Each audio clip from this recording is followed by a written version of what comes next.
تو بعض اوقات کسی کو دکھ سنا کے بھی بندہ ہلکا ہوتا ہے. نہیں آپ کسی سے کہیں تو وہ محسوس کرتا ہے کہ یار یہ پتہ نہیں. ہمارے گھر میں تو کوئی بہت زیادہ بیمار ہو تو ہم کوشش کرتے ہیں جمعے میں دعا نہ کرائیں, کسی کو غلط فہمی نہ ہو جائے کہ نہیں کوئی ضرورت تو نہیں. یہ بڑا بچ بچ کے چلنا پڑتا ہے. چٹی چادر بڑی جلدی اس پر دھبا نظر آتا ہے. بڑا محتاط ہو کر کے وقت گزارنا پڑتا ہے بھائی. اعلیٰ حضرت بریلوی کہتے ہیں پریشان ہو, دکھی ہو, تکلیف میں ہو, لوگوں کو دکھ سناؤ گے تو شاید کوئی سمجھ نہ لے کہ یہ کسی امداد کا طلبگار ہے. فرماتے ہیں بڑے دکھی ہونا تو میرے نبی کی نعت پڑھا یا سنا کرو, حضور کی سیرت پڑھا یا سنا کرو, کریم کی بات کیا کرو. حضور کیا ملے گا؟ فرماتے ہیں ان کی مہک نے دل کے غنچے کھلا دیے, وہ جس راہ چل دیے ہیں کوچے بسا دیے ہیں, اور میں ان کے نثار کوئی کیسے ہی رنج میں ہو. یہ میں ان کے نثار کا ترجمہ کروں جو ہماری مائیں کیا کرتی تھی. اس کا ترجمہ ہے میں واری جاواں, میں قربان جاواں, میں صدقے واری جاواں. ان کے نثار کوئی کیسے ہی رنج میں ہو, وہ جب یاد آ گئے ہیں سب غم بھلا دیے ہیں. اور چلے اقبال نے بھی کچھ باتیں کی تھیں, لیکن بعض اوقات بعض چیزوں پر بعض لوگوں نے کلام کیا. فاضل بریلوی نے بھی ایک بات کی ہے, لیکن لہجہ دیکھیں کیسا انوکھا ہے. کہنے لگے اللہ کیا جہنم اب بھی نہ سرد ہوگا, رو رو کے مصطفیٰ نے دریا بہا دیے ہیں. اور یہ جو اسٹیج پہ سجے ہوئے لوگ ہیں اور میری طرح کے بہت سارے غریب گھروں سے اٹھے ہوئے بڑی کرسیوں پہ بٹھا دیے گئے ہیں, تو اعلیٰ حضرت بریلوی رحمۃ اللہ علیہ فرماتے ہیں پتہ یہ کیا ہوا ہے؟ میرے کریم سے گر قطرہ کسی نے مانگا, بس میرے کریم سے گر قطرہ کسی نے مانگا, دریا بہا دیے ہیں, در بے بہا دیے ہیں. انتہائی عزت و تکریم کے لائق بزرگوں, قابل صد احترام بھائیوں, میرے عزیز دوستوں, بڑا خوبصورت باوقار اور بڑا ولولہ انگیز یہ اجتماع ہے. عالی مرتبت استاذ العلماء عمدۃ الفضلاء حضرت علامہ قبلہ مفتی محمد طاہر تبسم قادری صاحب, آپ نے بڑی خوبصورتی سے اس کو سجایا ہے اور میرے جیسے چھوٹے آدمی کے لیے یہ مشکل پیدا کر دی ہے کہ اتنے بڑے بزرگوں کے بیچ لا کے کھڑا کر دیا ہے. کیسا دستور زباں مندی ہے تیری محفل میں, داد کرنے کو ترستی ہے زباں میری. بہرحال چونکہ یہاں استاد الاساتذہ حضرت قبلہ حافظ عبدالستار سعیدی صاحب, صاحبزادہ عبدالمصطفیٰ صاحب, حضرت علامہ ظہیر احمد بٹ صاحب, ڈاکٹر ابو بکر صدیق صاحب, ایک بڑی تعداد علماء اور مشائخ کی موجود ہے.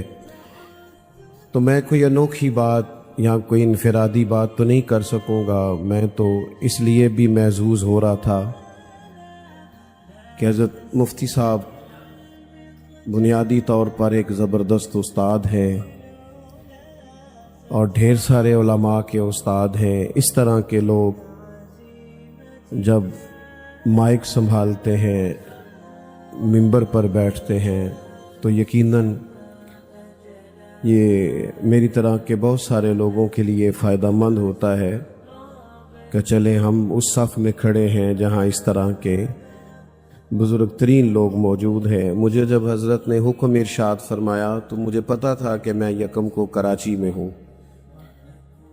آپ نے 2 تاریخ فرمائی تو میں نے اس پر کوئی کلام نہیں کیا, حالانکہ وہ بچہ بعد میں مجھے کہنے لگا کہ 1 کا دن کا تو آپ اس میں کوئی ڈفرینس کر لیتے، بعض اوقات فلائٹ بھی آگے پیچھے ہو جاتی ہے، تو میں نے کہا کہ کچھ لوگوں کے ساتھ کیا جا سکتا ہے، لیکن کچھ جگہیں ایسی ہوتی ہیں جہاں خاموشی سے آپ کو اظہار کر لینا چاہیے، اس میں برکت ہوتی ہے۔ میں جامعہ نظامیہ یا اس کے اساتذہ کے بارے میں اگر کوئی جملہ کہوں گا بھی تو میں ان کی عظمتوں میں کوئی اضافہ کرنے کی طاقت نہیں رکھتا، لیکن یہ ہے کہ یہ جامعہ، اس جامعہ کا کام، اس کا اسلوب، اس کا طرز، حضرت مفتی صاحب رحمۃ اللہ علیہ، حضرت شرف صاحب رحمۃ اللہ علیہ، دیگر جو اکابرین اس ادارے کے ساتھ وابستہ رہے، حضرت رضوی صاحب رحمۃ اللہ علیہ، میری اپنی ذاتی رائے صرف ایک جملے میں ان لوگوں کے بارے میں یہ ہے کہ یہ اپنے عقائد پر پختہ ہونے کے باوجود اور نظریات پر پورے مضبوط ہونے کے باوجود دور جدید کے تمام تقاضوں سے بھی آگاہ تھے۔ یہ شاید عوام کے لیے بات نہیں ہے، لیکن یہ کہ بعض اوقات یہ ہوتا ہے کہ کچھ لوگ عقائد و نظریات کے تو بڑے پختہ ہوتے ہیں اور مخلص بھی ہوتے ہیں، لیکن بعض اوقات محسوس ہوتا ہے کہ تقاضوں سے آگاہ نہیں ہے، لیکن یہ اس طرح کے لوگ تھے جو مضبوط بھی بڑے تھے اور تقاضوں سے بھی آگاہ تھے۔ قرآن مجید نے نبی پاک صلی اللہ تعالی علیہ وسلم کے اوصاف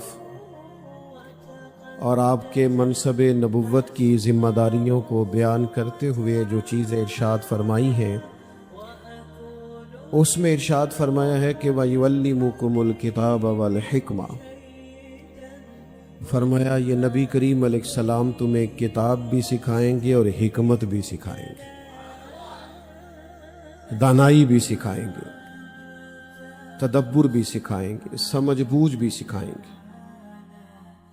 وہ کتنی کو بڑی چیز ہے جس کا تذکرہ اللہ تعالیٰ نے کتاب کے بالکل ساتھ فرما دیا ہے کہ تمہیں کتاب بھی سکھائی جائے گی اور حکمت بھی سکھائی جائے گی۔ بہت سارے لوگ بہت زیادہ باصلاحیت ہوتے ہیں، لیکن دانا نہیں ہوتے۔ اس کا نتیجہ یہ نکلتا ہے کہ اپنی صلاحیت سے کوئی فائدہ نہیں اٹھا سکتے۔ بہت سارے لوگ بہت سارے وسائل رکھتے ہیں، ان کی جیبیں بھری ہوئی ہوتی ہیں، ان کو اللہ تعالیٰ نے وسعت دے رکھی ہوتی ہے مالی طور پر، لیکن سمجھدار نہیں ہوتے۔ میری رائے یہ ہے کہ کمانا اتنا بڑا فن نہیں جتنا کمائے ہوئے پیسوں کو لگانا فن ہے، کہ آپ خرچ کیسے کرتے ہیں اور آپ نے اخراجات کو کیسے مینج کیا۔ کامیاب وہ تاجر ہوتا ہے جسے لگانے کا فن آئے، گھر کا سربراہ بھی وہ کامیاب ہوتا ہے جو اخراجات کو صحیح طور پر ترتیب دے سکے۔ بعض اوقات ایک وقت میں بہت سرمایہ آنے لگتا ہے تو اخراجات اتنے بڑھا لیے جاتے ہیں کہ پھر بعد میں ان کو سمیٹنا مشکل ہو جاتا ہے۔ اسی طرح سے میں نے دیکھا ہے کہ بعض لوگوں کو اللہ بڑی شہرت عطا کرتا ہے، بہت زیادہ باصلاحیت نہیں ہوتے، بہت بڑا بیک گراؤنڈ نہیں ہوتا، لیکن شہرت اللہ دیتا ہے، لوگوں کے دلوں کو اس طرف مائل کر دیتا ہے، لیکن وہ اس سے کوئی کام نہیں لے پاتے کیونکہ دانا نہیں ہوتے، حکمت نہیں ہوتی۔ آپ ذرا زیادہ توجہ کریں میری بات پر، میں نے واقعی مختصر گفتگو کرنی ہے۔ میرے عزیز، دانائی، حکمت اگر اللہ تعالیٰ عطا کرے کسی شخص کو،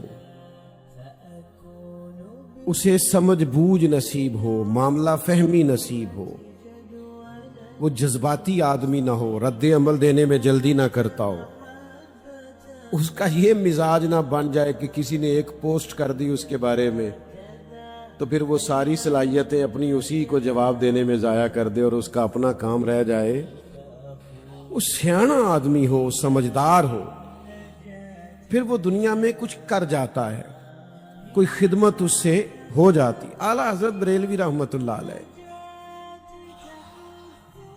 اعلیٰ حضرت کا کمال یہ ہے کہ اللہ تعالیٰ نے انہیں 55 علوم اور اب جو جدید لوگ تحقیق کر رہے ہیں 75 علوم، اور میں کوئی مشکل بات نہیں کرنا چاہتا، ایسے علوم نہیں کہ بس لکھ دیے کہ اس میں ماہر تھے، باقاعدہ اس پر آپ کی تصانیف موجود ہیں، اس پر ریسرچ ہوتی ہے، اس پر مقالہ جات لکھے جاتے ہیں، اس پر سیمینارز ہوتے ہیں۔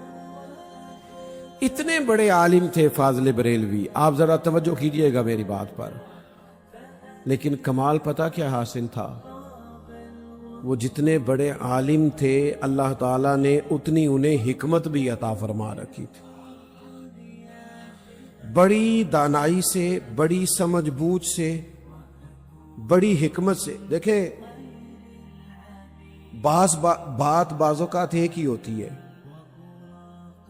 لیکن کرنے کا، بتانے کا، سمجھانے کا، پڑھانے کا سلیقہ سب کو نہیں آتا، بات ایک ہی ہوتی ہے۔ وہ بزرگوں نے لکھا، ایک بادشاہ کو خواب آیا تھا کہ میرے سارے دانت ٹوٹ گئے، تو ایک شخص سے تعبیر پوچھی، اس نے کہا بادشاہ سلامت، بڑے افسوس کی بات ہے، اس کی تعبیر یہ ہے کہ آپ کی زندگی میں آپ کے خاندان کے سارے لوگ مر جائیں گے۔ بادشاہ نے کہا اسے سزا دو، سارے مر جائیں گے تو میں نے جی کے کیا کرنا ہے؟ ایک شخص نے کہا میں ایک صوفی درویش باعمل عالم کو جانتا ہوں، بڑے رسوخ رکھنے والے ہیں، کتاب و سنت میں تو اگر آپ کہیں تو میں دعوت دوں۔ ان کو بھی بلایا گیا، ان سے کہا گیا کہ آپ تعبیر بتائیے۔ بس بھائی جان ذرا خاموش ہو، آپ کی مہربانی، آپ کی سب ٹھیک ہے ماشاءاللہ، یہ آپ دیکھ نہیں رہے کہ یہ محفل سے لوگوں کا پیار ہے تو اتنی گرمی میں بیٹھے ہوئے ہیں؟ سارا انتظام بہترین ہے اور مکمل ہے، بس دو چار باتیں آپ توجہ کریں۔ ایک عالم کو بلایا گیا، ان سے بادشاہ نے کہا یار میں بڑا پریشان ہوں، میں نے خواب دیکھی ہے۔ میری بات آپ سن چکے نا؟ پہلے سے پوچھا کہ سارے دانت ٹوٹ گئے، تو وہ کہنے لگا سارے رشتہ دار، بیوی بچے سب مر جائیں گے آپ کی زندگی میں۔ اس نے کہا اسے کوڑھے مرواؤ، میں نے پھر جی کے کیا کرنا ہے؟ اپنوں کے بغیر کیا زندگی ہوتی ہے بھلا؟ دوسرے تعبیر کرنے والوں کو بلایا، وہ بڑے دانا تھے، حکمت والے تھے، ان سے کہا کہ میں نے خواب دیکھا ہے کہ میرے سارے دانت ٹوٹ گئے ہیں، تعبیر کیا ہے؟ تو وہ کہنے لگا بادشاہ سلامت مبارک ہو، تعبیر بڑی اچھی ہے۔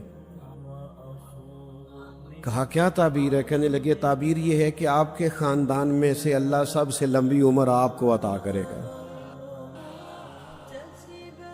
بات اگرچہ بے سلیقہ ہو کلیم، پر بات کرنے کو سلیقہ چاہیے۔ کچھ لوگ ایسے ہیں جو سماعتوں کا شکوہ تو کرتے ہیں، لیکن یہ نہیں سمجھتے کہ بھائی بات بھی تو آپ کچھ کرے نا۔ آپ دیکھیں نا، دو بھائی بیٹھے ہیں، ایک بڑا ایک چھوٹا، چھوٹے کی ڈگری بھی زیادہ ہے اور نوکری بھی بڑی ہے اور سرمایہ بھی زیادہ ہے، اور بڑا بھائی تعلیم بھی اپنی آگے نہیں بڑھا سکا، بس معمولی سی تعلیم لی ہے، اور عہدہ بھی بڑا نہیں ہے اور سرمایہ بھی زیادہ نہیں ہے اور سوسائٹی میں شہرت بھی زیادہ نہیں ہے، لیکن دونوں اکٹھے بیٹھے ہوں تو کوئی ان دونوں سے پوچھے کہ آپ میں سے بڑا کون ہے؟ تو پوچھنے والے نے تعلیم پوچھی ہے کہ عمر پوچھی ہے؟ جلدی جلدی بتائیے گا۔ اس نے عہدہ پوچھا ہے کہ عمر پوچھی ہے؟ شہرت پوچھی ہے کہ عمر پوچھی ہے؟ جب بھی کوئی پوچھتا ہے نا کہ آپ دونوں میں سے بڑا کون ہے، تو عمر پوچھ رہا ہوتا ہے، عہدہ تھوڑی پوچھ رہا ہوتا ہے، منصب یا اعزاز تھوڑی پوچھ رہا ہوتا ہے۔ بڑی خوبصورت بات اور بڑا عجیب انداز حضرت عباس کا رضی اللہ تعالیٰ عنہ، حضور کے چچا ہیں۔ کسی نے پوچھا آپ بڑے ہیں کہ حضور؟ تو دیکھو نا، پوچھنے والا بھی جانتا ہے کہ میں امام الانبیاء کے بارے میں پوچھ رہا ہوں، وہ بھی جانتا ہے کہ میں رسولوں کے امام کے بارے میں پوچھ رہا ہوں، میں ان کے بارے میں پوچھ رہا ہوں۔ بعد از خدا بزرگ توئی قصہ مختصر، وہ جانتا ہے، اور اس نے عمر پوچھی ہے۔ لیکن حکمت والے لوگوں کی بات ہی الگ ہے، وہ یہ نہیں کہا کرتے کہ عبارت یوں ہی لکھی ہوئی تھی، وہ یوں نہیں کہا کرتے کہ جناب میں کوئی غلط بات کر رہا ہوں، بلکہ وہ تو اپنے شاگرد سے کہتے ہیں کہ یہ عبارت پڑھ رہا ہوں، اس پر یہ اعتراض ہو سکتا ہے، لہذا یہ اعتراض ہے، یہ جواب ہے۔ وہ تو ساری تیاری پہلے سے کراتے ہیں، دانا جو ہوتے ہیں، جو کل کو اعتراض وارد ہونا ہوتا ہے ہمارے اساتذہ پہلے سے کھول کر خود بتا کے جواب دیتے ہیں۔ یہ دانا لوگوں کا کام ہے۔ ذرا غور تو کرنا، حضرت عباس سے پوچھا، آپ بڑے ہیں کہ حضور؟ پوچھنے والے نے عمر ہی پوچھی تھی، پر جواب دیا تو شاید سارے ادیب قلم چھوڑ جائیں، شاید شعر و سخن سے تعلق رکھنے والے سارے کچھ دیر کے لیے خاموش ہو جائیں، سارے اچھا جملہ کہنے والے، اچھی بات کرنے والے اور معنی خیز جملوں کے متلاشی شاید تھوڑی دیر کے لیے۔ اس نے نظر میں ہی ایسے بھلے سخن کہے کہ میں نے تو اس کے قدموں میں سارا کلام رکھ دیا۔ بعض لوگ ایک بات کہتے ہیں تو ہر چیز پیش کرنے کو دل کرتا ہے، کیا دھلا ہوا جملہ ہے، کیا مشک و عنبر اور گلاب سی کھلی ہوئی گفتگو ہے، کیا بات میں رانائی اور وزن ہے۔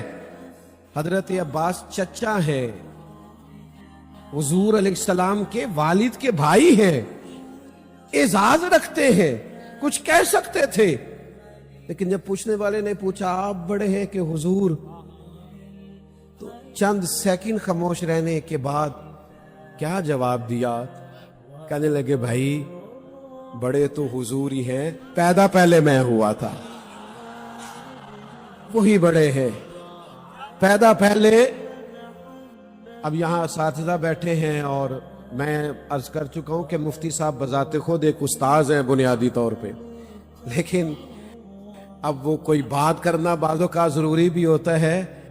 بڑی معذرت کے ساتھ علماء سے لوگوں کو شکوہ رہتا ہے کہ بعضوں کا تصوف کی وہ خاص چاشنی جو ایک خاص صوفی کے ہاں ملتی ہے وہ مولوی کے ہاں نہیں ملتی، اور پھر اس کا فائدہ بھی بعض جاہل صوفیاء اٹھاتے ہیں۔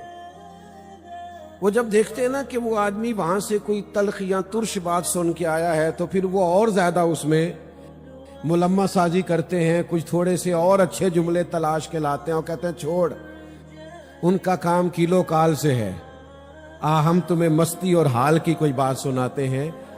فاضل بریلوی کا کمال پتہ کیا ہے؟ وہ سارا دن شریعت کی حدود بتاتے تھے،